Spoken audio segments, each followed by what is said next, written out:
welcome back to Be Okay for our Westworld Season 2 discussion. We'll be discussing episodes 5 and 6 of Season 2. And my name is Adam, also known as Drownedsnow on the podcast Advice and Fire Forums, and I am joined by Matt. Hey, it's Blue Armor on the forums. And Hannah. Hey, Shadowbaby on the forums. And maybe the ghost of some other people in the machine, who knows. All right, so yeah, these were two very different episodes, but pretty intense. Before we get to episode 6, the last episode, which dropped a couple bombs on us. So we finally got all the way to Shogun World, which was great. It was pretty much exactly what I expected. I mean, not a lot else to it, but yeah, it was. I do love how Sizemore just kind of lazily copied everything from Westworld, which was nice. But there was, there was some good depth and amazing sword fights. And what'd you guys think? It was fine.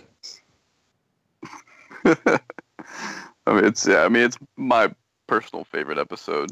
I mean, just because I like the. Just because I like the setting. It kind of goes back to like pretty much my favorite book I've ever read is Shogun by James Clavell. So it was kind of like seeing that come to life a little bit in a way.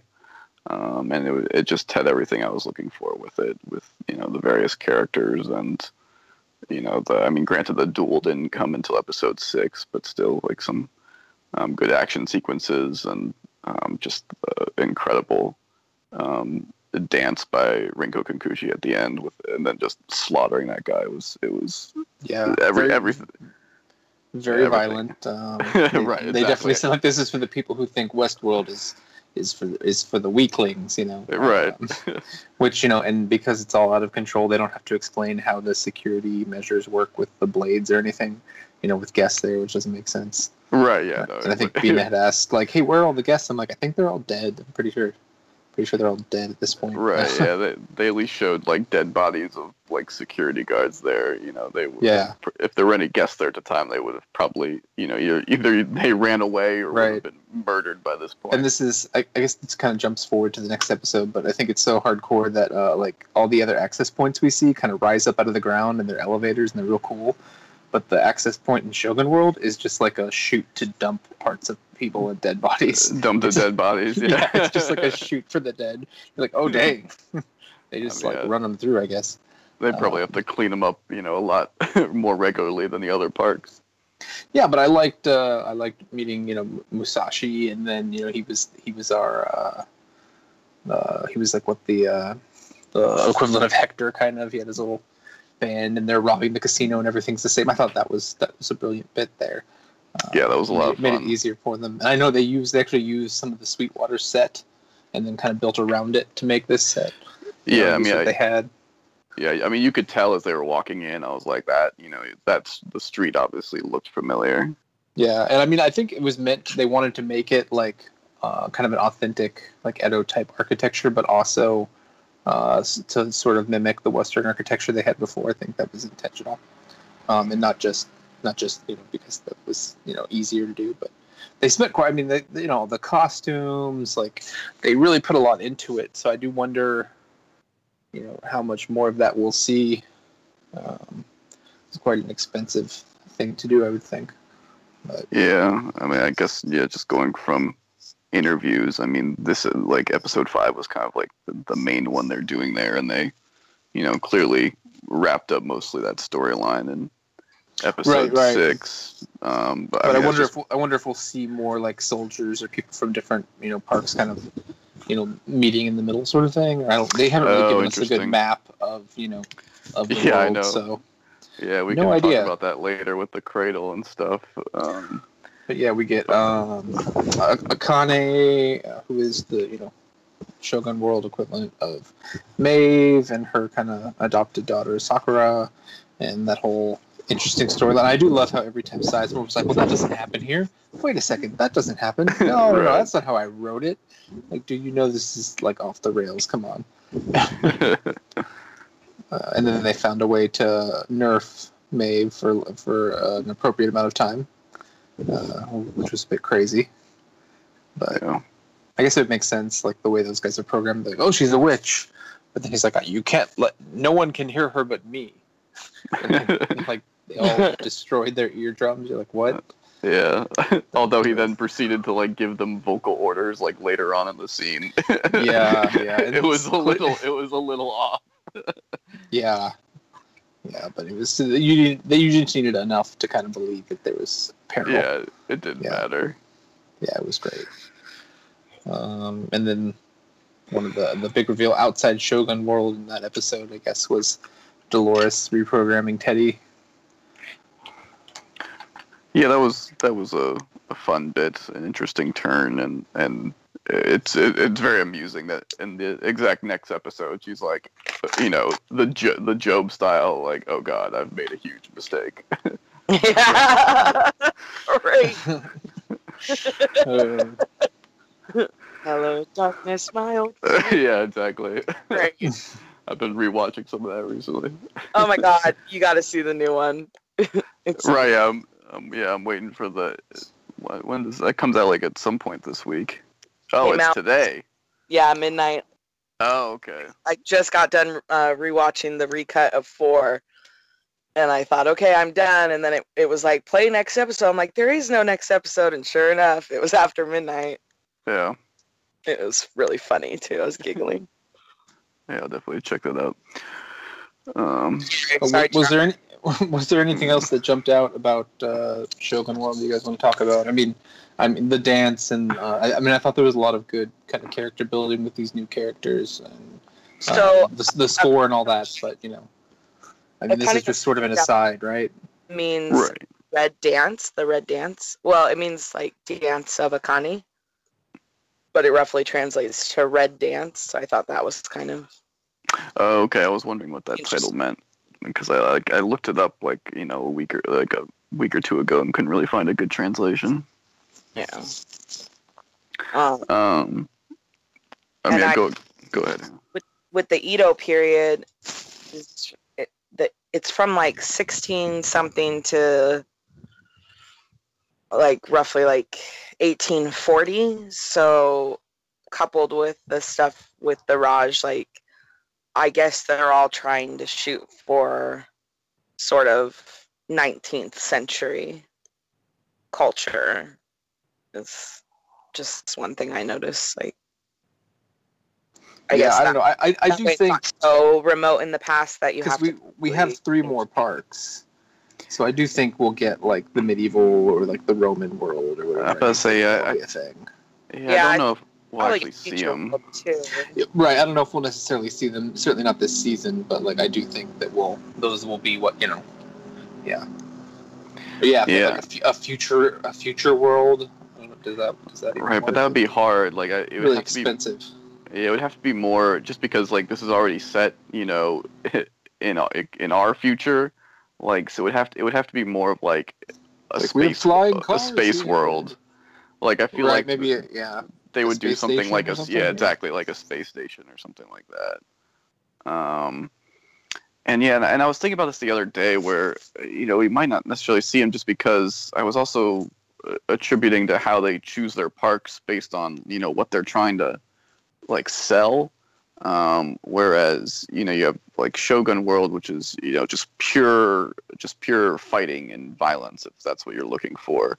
And Westworld kind of has just like a mix of interactive atmosphere and gunfights, where less hand-to-hand stuff as you would get in Shogun World. And then Raj World kind of seems to be the more like people looking for like a lavish lifestyle type stuff and being served and stuff like that, where I think it'd be kind of hard with having Medieval World, something like that, where it'd be such a similar experience to Shogun World. It just seems like odd that they would have both those like kind of same parks and having both those things. Just you can be like the noble knight kind of either way, or right. Like the only difference is you get to wear armor in one. Like you wear armor in both of them, just different armor. Right. Yeah. More like I guess the heavy steel. I guess you could do jousting, but Lobstered steel, as we know, is the best, right? Yeah. So yeah, I was just thinking that we may not see much of the other parks. I'm not sure, unless there is like a space one. Yeah, I don't know. Just a thought. But yeah, there's a great featurette on HBO after the episode that just talks about the production design. And if you're interested in any of that, I think it's like 10 minutes long or something. It's really good. It's got the director and some of the actors, and they're talking about how the actor that plays Musashi, what is his name? I got here Hiroyuki Sanada. Yeah, he's actually in real life a master swordsman. Like he grew up like in the Japanese Japanese cinema, and yeah, he saw people, in samurai movies, and he was like, well, I want to be able to do all the stunts and everything. So he's like, like one of like the like highest class you could be as far as like swordsman in Japan or something. So that duel was top notch. I mean, you'd be hard pressed to find anything better than that outside of like actual martial arts movies. Yeah, and I mean, if we're gonna take this kind of side trip here, definitely it's something great to take out of it. And I guess as far as the larger plot, the main thing that we're seeing is that is kind of like the exertion of Maeve's control, her ability to, I don't know, like that it's still there, and how she's able to do it, and limits and all that ways. She didn't speak the language at first, and then kind of got screwed, and then came around on it, but it wasn't all powerful. And then she just now she can use the Wi-Fi to control them. They were on 801.11b, and she's on G. Just had to connect. That's all. Yeah, sorry, nerd humor. Okay. So then we move forward to episode 6, which is still confusing a little bit to me. But we open up, let's see, it opens up with the familiar conversation that we've seen through season 1, right? Bernard and Dolores. And then suddenly it turns out that Dolores is fidelity testing Bernard? What's going on? Or not Bernard, Arnold, sorry. What the heck? I know. That particular stuff, they're just like making this shit up as they go. Where it's just like they just kind of like had those scenes, in the last season, and then this season they decide to actually like use them and make them part of the timey-wimey plot. And now they're just going full nutcase with it. I mean, I don't think we'll fully understand that until the very end of the season. They're not going to pull all that together until later. So, I mean, I guess it makes sense that he was part of this either by himself or because Ford was trying to. I mean, I would be curious as to the motivation, if it's him or if it's Ford that really pushed that, And then I guess maybe at some point Ford gave up and just decided to build Bernard out of the shells of Arnold.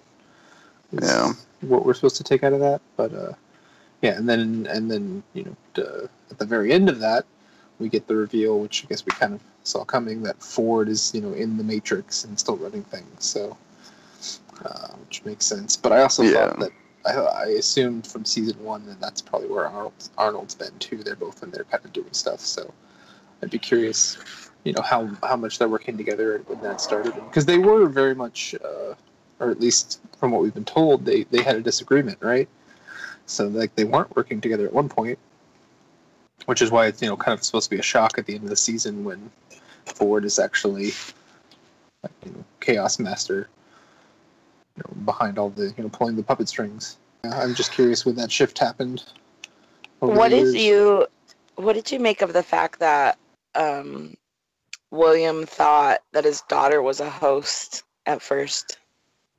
I mean, that makes sense. That's so William, right? Yeah, that seems a good, like, logical assumption on his part to, second guess whether or not, it's really his daughter, especially if she hadn't, like, been to the park in years. Yeah, but I didn't see that coming for sure.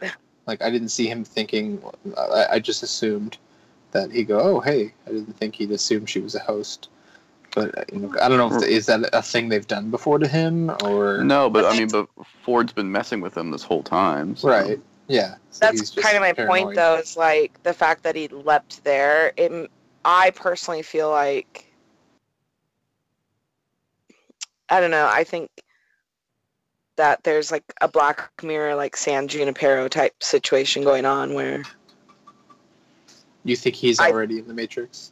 No, I think we'll find out later. Like the host, or not the host, but the shareholders, like everyone that has been killed since the end of season 1, that are supposedly like real people. I think we'll find out that they're not actually real people.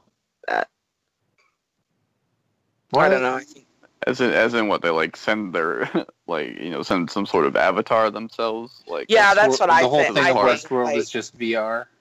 Yeah, I kind of feel that way because like there's little snatches of hints where, with Delos Senior, where they were trying to make him into a host, and then he's thinking his daughter's host. Bernard Arnold is a host. Like clearly, yeah, I hope it's not, possible because, to make a host out of a real person, and everything they've shown is that they don't work.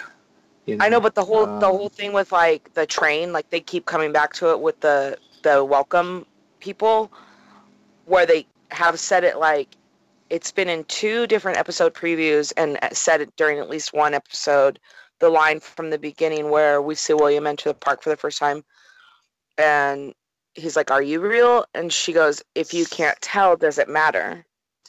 And I just think, I kind of feel like they're building to something like that, which on the one hand I get, but on the other hand I feel like narratively it's more of a cop-out than anything too. Well, I mean, I do think that there are more of the like human hosts, whatever, running around. At least one more, but I don't think it would be on that scale. I feel like the hosts that we're seeing as real hosts, like the Doloreses, the Maeves, part of why they're becoming disrupted, I feel like what we will for sure see is that they are based on real people that were at one time alive. They're not just like created out of nothing. I don't think that. I think that their DNA and stuff is based on real people. People that like either like, when you donate your body to science and shit, like that kind of thing. Yeah, no, yeah, that part like makes sense with just like, yeah, in terms of how they created the technology in the first place. They probably mixed, machine with human DNA. That would be a kind of a not unexpected plot point. Because like with the animals, it's one thing to just get like, oh, bison DNA, oh, dog DNA, and then you can make as many copies as you want with a few details changed. But human DNA, they just completely rebuild them. Like, you mean the animals? Yeah, like everything in the park's built from scratch. No, I know, but if you wanted like a pack of dogs, right? Yeah. It would be way easier to just get some dog DNA and 3D print based on that blueprint. But then they put like a computer in it. But you have to have like a basis for that, and I feel like the biological component of data has never been well explained, I think, purposefully. But with humans, you can't just cut and paste, and I feel like it would be way easier to just find real people's DNA to work off of than trying to make a human from scratch. Oh, that's what I'm saying. It's like, do we even know if they use DNA or how? I mean, because like that, like sinewy, muscly stuff, like the drone hosts are made out of. Like, what is that? We have no idea. Like, we don't know if it's necessary. If their blood system or anything works anywhere near the same way as ours does, or like they've left it so vague. Yeah, I don't even think that they're totally sure yet either, though, because like that's what I think. Critical fluid now, but like, when have you ever seen one of these things get shot in the head and it looks like anything other than like brains and blood and guts. Yeah. You know, I don't see like white sheet splattered on the wall. So where's that? I feel like we don't need an explanation, at the moment, so we don't have one, right? Because it's not important to. If at some point it were important, they'd figure it out, but it probably never will be. Yeah. So. Yeah, I mean, only time will tell. Whatever. I think it was cheeky that Dolores decided to go ahead and make love to Teddy. So this is Teddy. This is something. This is something someone else pointed out. Is that Westworld is shot? It's 16:9 format, right? Oh yeah. But the scenes with Dolores and the Arnold clone or whatever are presented in like 2.4:1, which is like the anamorphic like widescreen you see for a lot of movies. Yeah, and that's what the cradle is. That's what they're saying. That was the same as when Bernard enters the simulation. So, meaning that the fidelity test could actually just be part of the simulation, and that could be simulation Dolores, like happening now, or something, which would be a whole other mind-blown situation. Right. Yeah. So that would call into question whether like it's programmed to be Dolores or it's programmed to be whoever he sees. And why would he see Dolores? Well, because he'd spent all that time with her having those conversations, right? Like when he was trying to get her. Well, his egg would have, right? The I don't know at what point they record the egg.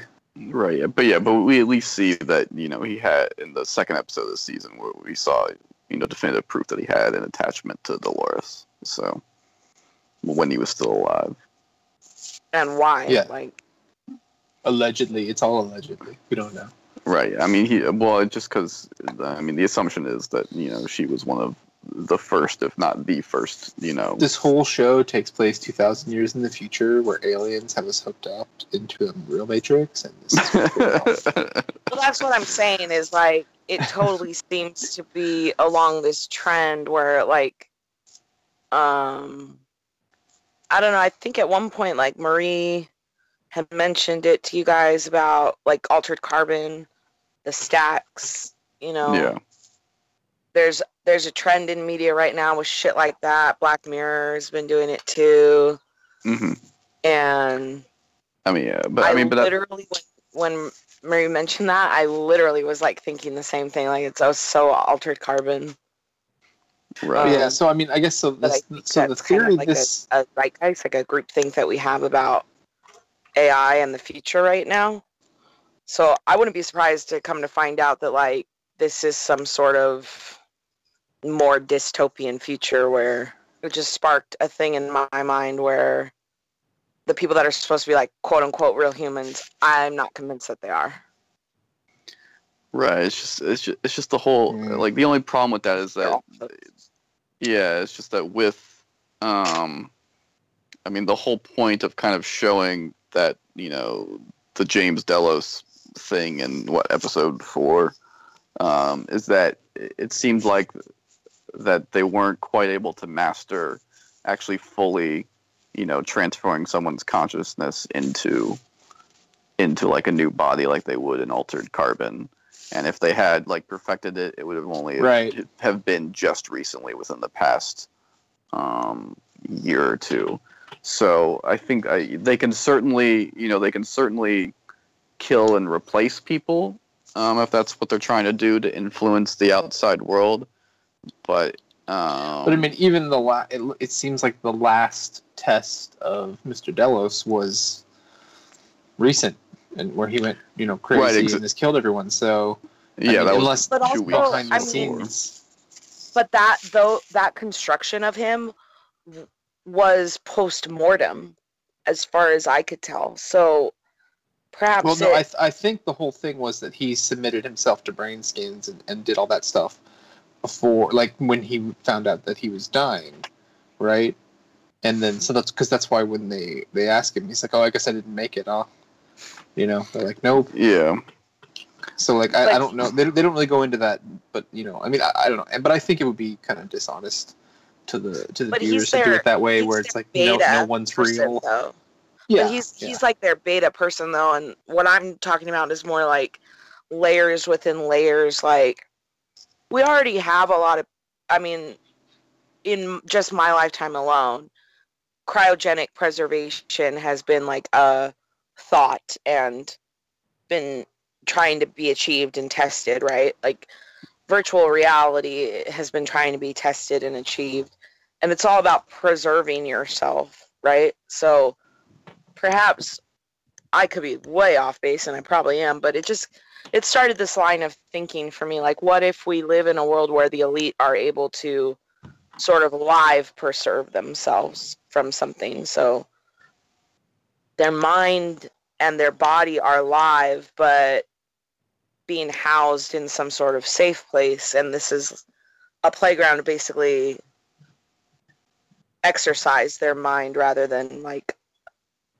what we would think about like hypersleep if you were going on some long space journey, so that you don't become mad or frozen. You have sort of playground where your psyche remains active, your soul can remain active in some way, but the avatars we're observing are Oh, that's right. It's the life on Mars plotline. You understand plotline. what I'm saying? I'm not a writer, so I don't know, but there are a lot of things that they could potentially do with this, but I mean, just going off of what they've given us and what they're trying to hide and all that. I mean, I don't know. It's hard to say, but I think what is clear is that that so many people would die and they wouldn't just like send the army in. Do you know what I mean? Like, well, I mean, because the confusing thing to me is that like they're concerned about like starting over, right? So I think they're still trying to keep it kind of quiet. But I'm like, yeah, they're gonna have a bunch of people dead, but they're operating off the coast of China. Maybe not a lot of rules. Maybe that's what it is. Presumably, because what does he say? He's like, oh, we've lost a third of our IP, and I'm like, he's like, we can't get them back. I'm like, oh, you're just trying to like. The other ones, they're just trying to like. He's like, yeah, look at them and see if you can, see if you can get them back to something usable. I'm like, wait a second, like you just want to reboot them and put them back into service? Like, I did not think that was an option. Like they don't seem to be perturbed by the loss of quote unquote real life. And how many fucking like guests and shareholders now have we seen be killed? I mean, that's an assload. But you also have to think like it's mostly their own employees that have been killed. So like guests, how many guests are in the park at one time? Like I don't know, a couple hundred. I mean, it's meant for the super rich, but they've got hundreds and thousands of employees, and the board was there, and like but that's all kind of internal, I guess. I got the feeling that you didn't have to be mega rich necessarily to visit the park. I mean. Well, didn't he say it was like 20 grand a day or 40 grand a day or something? But we don't know. And that was 20 years in the past. Do you know what I mean? Like, that sounds like a staggering number to us now, but when you think about it, okay, how much would an all expense paid trip to Disney World cost you and your family for a week? Like $5 grand for a week? Like $5 a week, right? Much less. I'm not very rich, so to me, that's a crazy amount of money that I would never be able to spend on a frivolity. However, I live among plenty of people who, for them, that wouldn't be a lot of money, but they're not uber rich. They're not millionaires. But see what you're talking about. But there's a difference of like how much does it cost to like have Disneyland to yourself privately for the day? $100 grand, $50 grand. Like that's what that's the difference I think that we're talking about. Right, but I mean, because there are people that can do that right now. Versus just visiting. Like, I think that's what we're looking at. Also, I mean, think about in 1904, 20 grand. That's like $2 million today, right? But no, I know you're talking about inflation and stuff, but like I said, they said in the first season, which is like in the past when he's with Logan. Which is, let's say that's not too far in the future. They said it was like 20 grand or 40 grand or something a day. It was quite a lot of money a day, right? And then you got to think that that's 30 years ago, 40 years ago. So obviously it would cost more now. But again, 20 or 30 grand at that time within the show could have not been a staggering amount of money. But it does feel like the past when the park is beginning is not that far removed from where we are now. Like that is the impression they give. Because like even Logan says like no one has this anywhere. Like what the hell? Do you know what I mean? We Yeah, never they don't give us dates or anything. Like free-based version of it. We get this very isolated version of it, and only just recently have we gotten that. So we don't really know. I think leaving their little world in the park, which is what a lot of people are interested, is kind of dangerous for them anyway. Showing if all of a sudden you get out in the world and it's a dystopia and there's rebels in the streets, and like it becomes a completely different thing, right? So that's not the kind of story they're trying to tell. I think it's more of what is consciousness and what is life, and it's the story of we create things, and it's the classic robot, and we created it. Is it alive now? What constitutes that? And I think the biggest issue this season is going to be. I mean, it's weird because you have the Delos executives would show up with like 5 people and like a few soldiers. Like, let's take back the park, and like all the hosts are dead. But now we found that a third of them, are wiped, or they actually said that it looked like there never been a host of them at all. So I would think that more likely means that about a third of the hosts were maybe Dolores' crew or something, and they've all got new bodies where they put their eggs into new bodies or something like that. Maybe not, but we get Bernard 2 weeks later, and this whole time he's been pretty useless, confused, doesn't really seem to understand what's going on. Pretty much the only bit of information he gives is that he killed all of the hosts that are in the water, which doesn't really answer much. So he kind of acts confused, and I thought, well, okay, this must be someone else. And the theory, I think, after the first 2 episodes was, well, we see Teddy's body. He seems to be obsessed with Teddy. Maybe it's Teddy. And now that we see that we've got, Arnold left behind, maybe, in the cradle or whatever, perhaps this is not Bernard. You mean Robert? Arnold. Do you mean Robert when he sees Well, Ford is in there, but I think that because we see that fidelity test, I think that regardless of when that takes place, I would assume that would mean that there's a backup of Arnold in the cradle too, right? Yeah, Ford would have definitely kept him around. And because of the stuff going on last season, that seemed to be, they talk about Arnold. I think, that points to me that he's in the system. So maybe this is, him. He gets reincarnated into a Bernard body, and that's why the 2 weeks later Bernard is like doesn't have any idea what's going on. But he doesn't. He also doesn't have the bullet hole on his head, the scar on his head. Like it's a fresh body, and he's not having the same problems.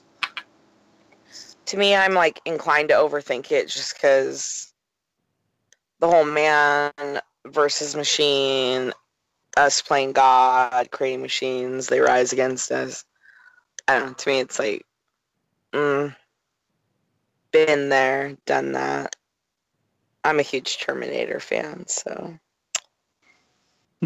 I've already experienced that. I find it a little bit boring, I guess, they'll be add some just time that. travel in. Yeah, Sure. I mean, I don't know. I have really mixed feelings about Westworld. That's why I'm not like crazy needing to jump in on every single one of these episodes, just because. You're not enjoying the season? I didn't really like last season either. Oh no. Yeah, I mean, I agree with you there. Yeah, it didn't blow my skirt up, really. It's good. It's a fine show, but yeah, it's just it was definitely not what I thought it was going to be based on the trailer. And it's like I'm with it and everything, but I feel like it's a lot of times too slow of a burn and pretty predictable. I found the first season to be crazy predictable, and I didn't enjoy it because of that. Like all these like quote unquote bombshells that they dropped, I'm like, yep, I knew that was coming. Yep, right. I knew that was coming. Like I don't think there were that many big reveals in the first season. I think the main one was, that Dolores killed Arnold, and that William is in the past with. People I think saw that coming after a couple weeks. I think it was less about. I mean, they tried to have that, as kind of a secret, but I think it was less about that and more about kind of hiding some of the other things that were going on. Because if you show all that, it kind of tips your hand towards, the whole Ford going wild and what the maze is and yada yada yada. So yeah, I don't know. I thought it was going to be a little more cerebral, a little more out there, than it has been for me. So it's not like I've given up on it. It's way more cerebral than they let Game of Thrones be. I mean, you know what I mean? I'm not saying they still have to play to the main audience, but yeah, I'm not saying it's inferior to necessarily anything other than itself. You know what I mean? It's just like everyone's like, I can't wait for the second season. I'm like, I can wait. I'm okay. Well, we waited 2 years, so I mean, it was I mean, so yeah, I mean, I agree in general that overall, just season 1 didn't work out in the end, just because I mean, it was kind of a story, that you were enjoying as you were going along, because it was, kind of built on mystery, and you assumed that they were gonna, like, end it with in like a logical and cohesive way, and they just, and they kind of failed in that. Besides the final scene with Ford, which was a great climactic moment, but a lot of the other stuff just kind of fell through the cracks with dangling plot threads, and learning that they kind of did a major rewrite halfway through filming. It's understandable how that would happen, and so I wasn't as excited to find out. Yeah, I wasn't as excited about this season until I saw the trailer, and it really got me. And overall, I've been really enjoying this season because, I mean, even though there's still flaws in logic here and there, I don't mind them as much. And I like how they're not trying to hide a whole bunch of things like they did last season. They're pretty upfront with most of their timeline stuff. There's only kind of a few confusing aspects of it, whereas last season was way too focused on being mysterious rather than just writing an entertaining TV show. Right. I think this season's been a lot better, and especially, I mean, I just think as the season's gone on, it's like the first episode or two was a little iffy, but as the season's gone on, it's gotten a lot stronger. Yeah, I mean, 3, 4, and 5 were just such a solid block of episodes. Yeah, I can agree with that. I think it's getting better, but yeah, I mean, they also seem I think still 6, not like, oh my god, I 6 can't will wait. be a lot more. I think 6 will be a lot more of a enjoyable episode once you see maybe 7 or 8. Right, it's just a classic transition episode that's really just building up to the giant. You knew they were shifting to something, Yeah, I mean, it was teased. I'm curious, is where, we see Bernard, Arnold, whatever, on the beach. Like, where's everyone? Like, where's Elsie? Where's all of our favorite people? Well, where's Lee, the narrative designer, the most important character on this show? Yeah, like especially with Elsie, just because she's in the spot that's about to be attacked and undergo a huge gunfight. And although I was already annoyed with the last season how they left her fate up in the air, and then I thought her fate was her. pretty well. I thought he choked her out, man. Yeah, I thought she was dead. That's what it seemed like. Yep. Yeah. And then they decided nope. So yeah, to bring her Change back her and then immediately kill her would be really obnoxious and annoying. It would kind of suck. So. Yeah, but what about the upgrade that Teddy got? How did you guys feel about that? A little uncomfortable? I didn't care. I mean, it's just fun to see him, act in a different manner. I felt bad for the guy. So certainly, and it's also clearly just not going to work in the way Dolores wants it to. So I mean, no matter what, shooting people in the head.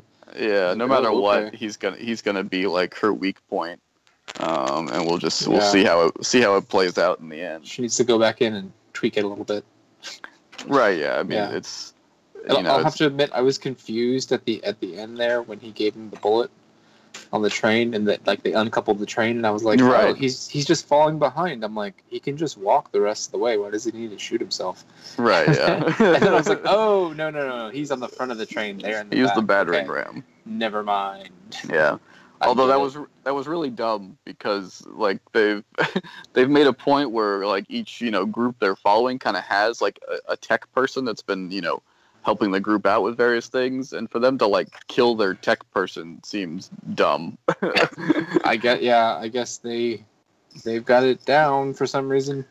Right. I mean, we have no idea what their plan is. Yeah, they could theoretically pick up a new one. But I mean, there's no way that she wants to destroy the cradle outright. Like, she has to be, wanting to use it for some purpose. Even though the people in the 2 weeks' time think the cradle is destroyed, there's no way it can be. Just for narrative purposes. That's the other thing is like the cradle is all of us. Destroyed, wouldn't everything just come to like a grinding halt? Yeah, that too. And also, I mean, I think that's the thing where I just don't find it completely fascinating. They said that the cradle's not supposed to affect the park systems. It's supposed to just be a backup. Okay, but like that's my thing though too with just everything is, what is the end game here? People like, it's like with Maeve. Okay, he keeps telling her like, you can find your daughter, but you're not gonna like what you find. And then, lo and behold, like, she's surprised that they've written a new mom for her daughter. Well, that was just dumb, but, like... Do you know what I mean? It's like, and they keep telling, like, Dolores knows, like, she's never going to get out of there. What the fuck's the point? Like, I just don't know. That's why I feel like there has to be some umbrella-type other thing going on to make some of these desires and goals within them a little more valid, other than just the question of what is consciousness. I mean, we can debate that in a psych class or a metaphysics lecture. I don't need a show. Most people won't be in either of those things. But do you see what I'm saying? It's like, yeah, we can talk about that till the cows come home with no definitive answer, and that's my real life. You have to give me a little something more to now make it entertainment for me beyond my real life. My real life is already these questions. I don't want more frustration with these questions. Yeah, I mean, I think it's going to be these people getting out and integrating into society or something, or not, or I mean, I don't know. We'll find out. Yeah, no, I agree with you that yes, like we're clearly expecting there to be some major moment kind of at the end of the season, and it's fair to be hesitant because they didn't necessarily deliver in the first season, so you're worried if they're going to be able to deliver at the end of this season.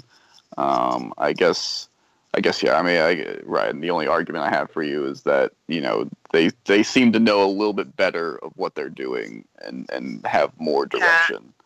And that's good. And I mean, ultimately, if it's just hosts and people playing cops and robbers and the Game of Thrones within the park, that's fine too. But don't try to mask that with any more mystery and intrigue. Give me that at face value and let me decide if that's something I want to participate in. Either way would be fine with me, but right now, usually I like a slow burn, but it seems to me like this is just too slow of a burn. Does that make sense? Yeah, I mean, maybe. I mean, I personally don't see it, but sure. Well, and I also they're just giving us so much else right now. There's been like 3 straight episodes with big action. I mean, like they're giving us a lot of other stuff to enjoy. That's kind of how a lot of character focus, I guess. Like the first season was a lot of fluff with some big beats that they had obviously planned out beforehand, but a lot of going through the motions, expositing, just filler type things. Mm-hmm. That, I don't know. It didn't do it for me, and I feel like we're kind of in the same pattern now in certain ways. Like, yeah, we are. I just enjoy that we're not spending the time to develop any one certain character to the point where I'm really vested in them. Like I don't care about Dolores because from everything that everyone's told me on the show, she's not even real. So why the fuck do I care about her? I don't care what happens to Teddy. He's a machine. Well, you're not very progressive with that thought versus AI. I mean, Hannah. they are people, and they could be. I mean, I think that's the issue. Is it's going to be hard for humans, a lot of humans, to ever view these people as real. You know, yeah. Okay. Now, don't get me wrong. If I was, say, a guest at Westworld, I certainly wouldn't be killing anyone or raping them. First of all, it's not in my nature anyway. Then why would you be there? I wouldn't abuse them just because I could. That's not in my nature anyway. And I would have a certain amount of respect for the fact that, yes, it's not real, but it has been given programming that allows it to sense pain. So I eat fish, and I feel like that's fine because I don't feel like fish have as high a consciousness as, say, a mammal. But I also don't feel like it's cool to torture your fish. You're going to eat it, kill it quickly, kill it cleanly, eat it. If you're going to kill anything, use all the materials you can use from it. That's just humane. But if it's a plastic fish, would you set it on fire just for fun? No, but again, I think that's more about, the bigger question is not like what is consciousness and what is has the value of human life. That's about how it affects you as a person, the things that you do. It's not always about how it affects the thing you're doing it to. It's about the corruption it brings to you. So but how it affects you is all about how you view the thing itself. I mean, not necessarily though. Like, I can kill a spider and know that it's just some insect and it doesn't have some deep consciousness or a family. Right, but someone else can kill that spider on accident, and they believe in never killing anything, and that all life is precious, and like they could be like completely shook by that. Well, I believe all life is precious too, but I don't kill the spider for fun, for funsies. You know what I mean? I don't think that killing is fun. I don't think that destruction is fun, and it's not because my destruction has consequences outside of me. It's because my destruction has consequences within me. To view any sort of destruction as fun or, a lighthearted walk in the park, that corrupts yourself. So I don't know. I mean, but we have a huge multi-billion-dollar video game industry that would disagree with that. You know what I mean? Like, plenty of people take, enjoyment in blowing things up and shooting digital people in the face, right? And, most of them, it doesn't turn them evil. And they don't feel like they're, becoming, bad people. I mean, you can debate that. I'm not saying that, guys. Don't get me wrong. I'm not saying that anyone who does these things is evil. I'm saying that that's my view of it. I'm not assigning my feelings to anyone else or saying that I'm right.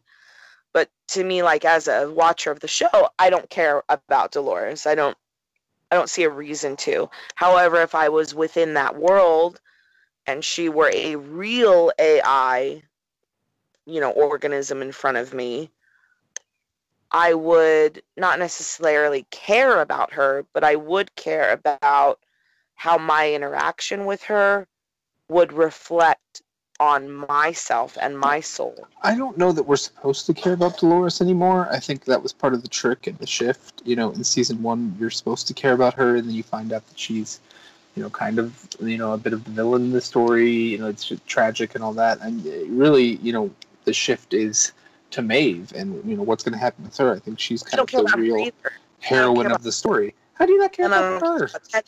Like, because they're not real. Why are you watching? But, none of it's real. Like, that's the whole supposition. It's a TV show.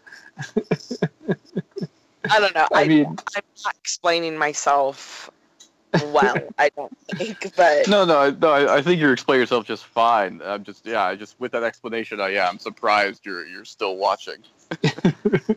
I mean, I think I'll always watch anything. Like, I read the Twilight series, and those books are the fucking worst. Most terrible. So I don't know what to think of that. I'm using literature fast and loose if I use it at all in reference. But I read them because they were so fucking popular at one time that I wanted to be able to understand the pop culture references. So you have a deep-seated fear of missing out. I wouldn't say it's deep seated, but I do like to be able to. I mean, there are some things that I'll watch or I'll read just because everyone's talking about it. I mean, that's how the human animal works, right? I'm in for the long haul. I'm hoping it gets better. I'm hoping it gets more exciting for me. I'm hoping it, and already this season it has. I mean, it doesn't feel like a chore, which I kind of thought it might do. And I waited like 3 weeks. It was out before I watched one, so. Yeah, like I said, you probably did yourself a service by watching the first couple episodes together instead of. I actually watched. I ended up inadvertently watching them out of order. That's confusing. Like DVR, like we switched service providers and finally got DVR, and I thought that it said episode 1, season 2, and apparently it was like the 3rd episode. So I watched that first. It didn't make a lot of sense, so I was like, okay, whatever. Goodness. Then I realized, like, oh shit, that's actually episode whatever. So I go back and I'm like, okay, now I got the first one. Great. Nope, turns out it was episode 2. Like, I literally ended up watching them all out of order. So the first like 4, I think. 4 was the first one I had seen in order. Mm-hmm. Good times. All right. Let's see. That much. Anyway, just make sure there's anything. Matt, you have anything else? I mean, it's just kind of like, how much do we want to like try and get into it? Yeah, and speculate about the cradle and all that. It's just that's kind of like the most. I think we'll find it when we get there. Yeah. I think it'll come together, and it'll probably, whatever it is we're imagining, it'll probably be a letdown, but that's okay. Yeah, they're just letting our imaginations run wild, and it might shoot themselves in the foot. Yeah, and I would say just because the one thing I'm still worried about is kind of the Ghost Nation thing, just because like that, right? Like we just have no, like we don't even have like a hint as to where that storyline is going, and that scene at the end with Maeve and them was just so awkward and not well written. Yeah, so that was the other thing that we did mention, is that like they haven't really done anything bad that I can tell. No, they let the people go. It looked like they weren't even there to like murder them. With Maeve's daughter and stuff. It looked like they were maybe reaching out. Come with me. We're going to the same place. He was saying like we're following the same path or something, and she was just like she was having PTSD and was like, screw you. Yeah, I think it was just poor. The deal with them to begin with? Like, we don't know either. No, I mean, my guess is that they have some sort of spirituality or whatever kind of associated with either the cradle or whatever the main MacGuffin they're trying to get to. That's probably going to be the climactic end of this season, that whole thing that William built. I mean, I assume all the storylines are going to converge on that area of the park. And Glory. Whatever that thing is. The Valley Beyond. So yeah, I assume like built into their programming, the Ghost Nation like has some like myth or something about that area, and like that's where they're there to serve, to take Maeve to that part of the park, and so that she can meet up with all the other storylines. Yeah, if it just ends up being like the four corners of Westworld where all of the parks meet, I'm going to be upset. Right, it's the whole thing where it's a show like this is all based on how it ends, and so we have to hope that it ends satisfactory to us with this season. But I mean, that's just that scene in particular. I think it was just poor writing to create some suspense where, like, the Ghost Nation was like clearly there to just meet up with Maeve or whatever. So there was no reason for them to like ride in at a charge. They could have just like slowly walked there and be like, hello, and then no one would have started shooting. It was just silly. Yeah. All right then. Well, we will find out in a week's time or so. I guess the one thing we didn't mention was just kind of the interaction between William and his daughter was really good. That was kind of like the highlight of episode 6. Yeah, so is she gonna die? He just left her to die. Well, I think she can take care of herself just fine. Maybe. I mean, she might die. She won't die until the end. If she's gonna die, it won't be just out in the wilderness for no reason. Right. Yeah. For sure. Well, I like how he says to her, like, "Oh yeah, sure, you came from blah blah blah all the way here without a scratch on you," and like, she didn't feel the need to mention that a tiger mauled her off the cliff. Yeah, she's like, I fell into the river and everything. Come on. Like, also a great meta commentary on how, like, how are these characters surviving these things? But like, he also keeps screwing up and getting it, and like nearly getting killed, and because he's used to the god mode, So, that's the thing is, like, where are they getting food from? Because if all the animals in these parks are the same AI things as the hosts. Well, but I'm sure they have grain and vegetables and things. I mean, they would have to have various sources of food for the guests throughout the park. Do you ever see anyone actually eating? No, that's a good question. I wonder boring. If you could well, we've seen people drinking plenty, but I wonder if you could like slaughter one of the buffaloes and eat it. If it's that level of like bioengineering, that is a good question. No, they would probably simulate you hunting it, and then they would bring out, if you wanted to like cook it. Doesn't that ruin the immersion? Like, whatever. These are questions that we're not meant to ask. Yeah, we're not. It doesn't hold up. So, all right. Like, we can't spend the whole time like deep diving into logistics of this because we're not gonna. It's not gonna end well for us. Yeah, and I gotta go figure out if someone ruined my truck or not. So. All right. Yeah, I was on that point. Like, the main difference, because I would comparing this to the last season of Game of Thrones, which I really hated their logistical inconsistencies. I found like kind of my rule of thumb for this is just like, as long as it doesn't negatively impact like the protagonists and the people I'm cheering for, I don't care. Like, I'll let it just slide. like the host, you have a switch in your brain you can turn off for that stuff. Necessary cameo. Yeah. Ed Sheeran, episode 8. I'm calling it. Okay.